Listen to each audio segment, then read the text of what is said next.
अवधूत चिंतन श्री गुरुदेव दत्त.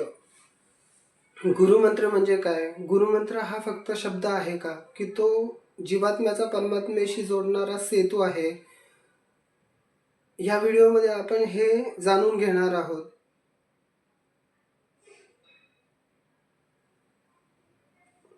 सर्वप्रथम मी माझे गुरु परमपूज्य श्री रामगिरी महाराज यांना वंदन करून नाथ परंपरेतील गुरु शिष्य परंपरा यांना वंदन करून मी हा व्हिडिओ पुढे सुरू करत आहे.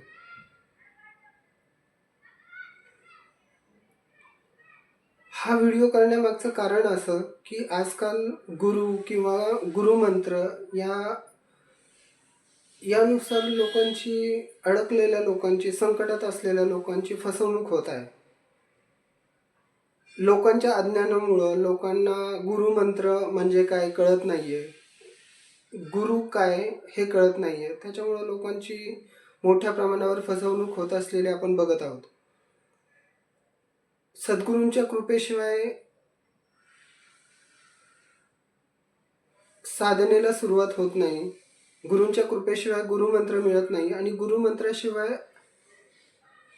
आत्मप्रवास पूर्णत्वास जात नाही. गुरुमंत्र हा सिद्ध गुरूंच्या तपश्चर्यात, अखंड नामजप आणि त्यांच्या साधनेने गुरुमंत्रास जागृती मिळालेली असते. हा गुरुमंत्र योग्य वेळी पात्र शिष्यास गुरु दीक्षेद्वारे प्राप्त होतो.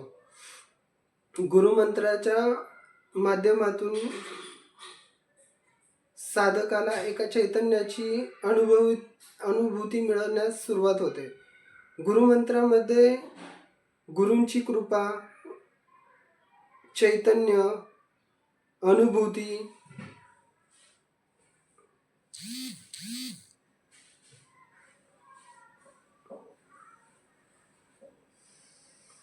आत्मविश्वास या गोष्टी अनुभवास साधकाला मिळत असतात. साधकाने जर गुरुमंत्राचे भावनेने, श्रद्धेने जाप केल्यानंतर साधकाला गुरुकृपेचा अनुभव येतो. गुरुदीक्षा प्राप्त केल्यानंतर साधकाने गुरुमंत्र हा नित्य जप, म्हणजे दिवसातून एखाद माळ किंवा जसजसे गुरुमंत्र हा जाप करत राहील तसं माळेची संख्या वाढवण्यात पण येते. पण साधकाने हा गुरुमंत्र जागृत ठेवणे गरजेचे असते.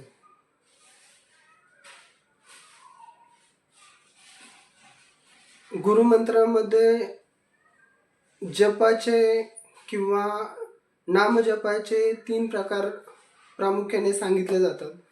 वाचिक जप, उपांशु जप, मानसिक जप. वाचिक जपामध्ये गुरुमंत्र हा मोठ्याने बोलला जातो. उपांशु जपामध्ये गुरुमंत्र हा फक्त जिभेच्या हालचालीवरून बोलला जातो. आणि मानसिक जपामध्ये साधक हा जप न करता जप हा साधकाचा मंत्र जाप करत असतो स्वतः.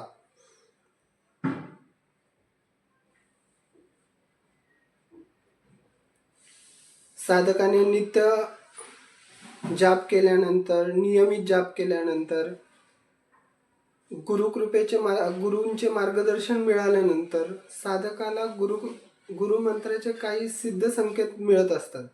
गुरुमंत्र हा सिद्ध होण्यास चालू होत असतो. गुरुमंत्र सिद्धीचे लक्षण कोणते किंवा गुरुमंत्र सिद्ध झाला आहे हे कसे ओळखायचे? तर प्रामुख्याने गुरुमंत्र जप करत असताना डोळ्यातून अचानक अश्रू येणे किंवा साधकाच्या भोवती दिव्य प्रकाश जाणवणे, साधकाच्या सभोवताली सुगंध, कुठल्याही कारणाव्यतिरिक्त सुगंधी वास येणे, भविष्यात होणाऱ्या घटनांचे पूर्वाभास होणे, साधक संकटात सापडल्यानंतर गुरूंचे रक्षण कवच साधकाला मिळणे, ह्या प्रकारचे संकेत साधकाला प्रामुख्याने मिळत असतात. कुठल्याही प्रकारचे, मला असं वाटतं, कुठल्याही प्रकारची अनुभूती येणार किंवा येणार नाही ह्या प्रकारचा विचार न करता साधकाने गुरुमंत्र हा जप करत राहणे हाच गुरुमार्ग आहे. गुरूंची सेवा किंवा गुरूंवर पूर्ण समर्पण ठेवून कार्य करणे, गुरूंच्या सेवेमध्ये कार्य करणे, साधकाने या गोष्टी केल्या पाहिजेत. साधकाला याच्यामध्ये काही प्रकारच्या अडचणी पण येतात. गुरु बघत असतात की साधक आपल्यापर्यंत टिकणार आहे नाही टिकणार आहे, याच्यामुळे वेळोवेळी साधकाची परीक्षा पण गुरु बघत असतात. पण या परीक्षेमध्ये टिकून राहणं किंवा गुरुतत्वाशी जोडून राहणं साधकाला गरजेचं असतं. तरच साधकाला या प्रकारचे संकेत अनुभवायला मिळतात. कुठल्याही प्रकारच्या लोकांना संकटात आहे म्हणून गुरु करणं किंवा संकटात आहे म्हणून कुठल्याही मी म्हणेल की कुठल्याही माणसाच्या अधीन जाणं, खरात यांचं प्रकरण आजकाल आपण बघतोच आहे. फक्त संकटात सापडल्यामुळं ही फसवणूक झाली गेली. पण जर परंपरेतले गुरु ओळखले, परंपरेतले गुरुमंत्र बघितला, तर ह्या प्रकारची फसवणूक आपली होणार नाही. साधकाने हे लक्षात ठेवणे गरजेचं आहे. या व्हिडिओतून हाच एक छोटासा प्रयत्न करण्याचा उद्देश होता. माझा व्हिडिओ आवडला असेल तर लाईक करा. गुरुदास हा चॅनेल सबस्क्राईब करा. धन्यवाद. श्री गुरुवे नमः.